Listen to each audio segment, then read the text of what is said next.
Hello friends, स्वागत है आपका हमारे नए चैनल में। और दोस्तों, आज की इस वीडियो में माननीय सुप्रीम कोर्ट का बहुत ही इंपॉर्टेंट जजमेंट मैं आपके लिए लेकर के आया हूं।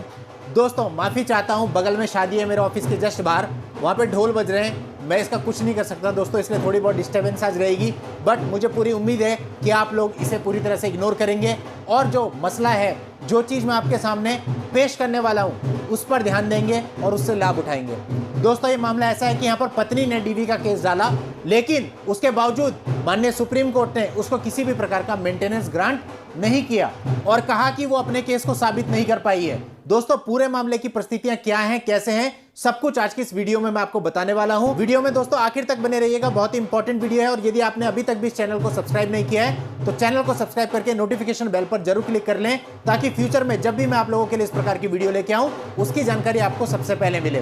दोस्तों, इस मामले में पत्नी ने पति, सास ससुर और ननद पर डीवी का केस फाइल किया और दोस्तों लोअर कोर्ट ने मेरिट के बेस पे उसका ये जो केस था उसको डिसमिस कर दिया। अब उसने दोस्तों डिस्ट्रिक्ट जज साहब के यहां पर अपील डाली और डिस्ट्रिक्ट जज साहब ने माना कि उसको राइट ऑफ एकोमोडेशन है और साथ ही उसको मेंटेनेंस का ऑर्डर करा 2500 पर मंथ और बच्चे के लिए 4000 पर मंथ का ऑर्डर कर दिया गया। अब दोस्तों इसके बाद हाई कोर्ट में रिवीजन डाली गई, जो कि अलाउ हो गई। हाई कोर्ट ने डिस्ट्रिक्ट जज साहब के ऑर्डर को सेटिसाइड कर दिया और कहा कि पत्नी टॉर्चर, डोमेस्टिक वायलेंस और डिमांड ऑफ मनी किसी भी चीज को साबित नहीं कर पाई है, इसलिए वो डीवी एक्ट के अंतर्गत किसी भी आदेश की हकदार नहीं है। वो राइट ऑफ रेसिडेंस की हकदार होती, लेकिन वो डीवी जैसी किसी भी घटना को साबित नहीं कर पाई है। और डीवी का जो इंग्रेडिएंट्स है, बेसिक एलिमेंट है, वो ये है कि डीवी की घटना होनी चाहिए। अगर डीवी की कोई घटना ही नहीं है तो इस एक्ट के अंतर्गत किसी भी प्रकार का रिलीफ उसको नहीं मिल सकता है। अब पत्नी इसके खिलाफ माननीय सुप्रीम कोर्ट में आई।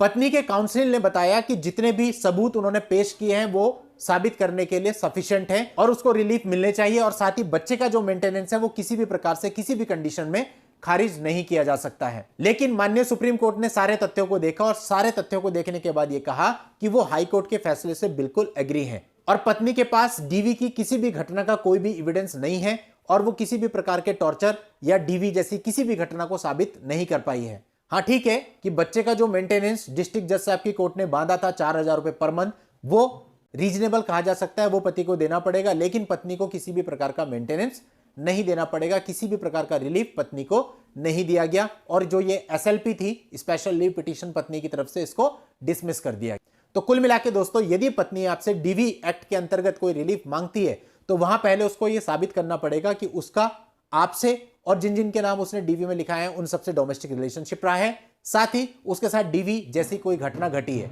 यदि वो इस तथ्यों को साबित नहीं कर पाती है तो वो किसी भी प्रकार के रिलीफ लेने के लिए एंटाइटल नहीं होगी।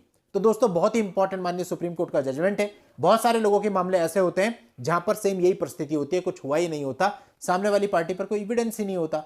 तो दोस्तों, आप लोगों की हेल्प के लिए जजमेंट का लिंक मैं इस वीडियो के नीचे डिस्क्रिप्शन में दे दूंगा, वहां जाके आप इस पूरे मामले को जान सकते हैं, कॉपी और डाउनलोड कर सकते हैं। नेक्स्ट वीडियो में नई लीगल जानकारी के साथ मैं आपसे फिर मिलता हूं, तब तक के लिए goodbye and thank you for watching. Take care.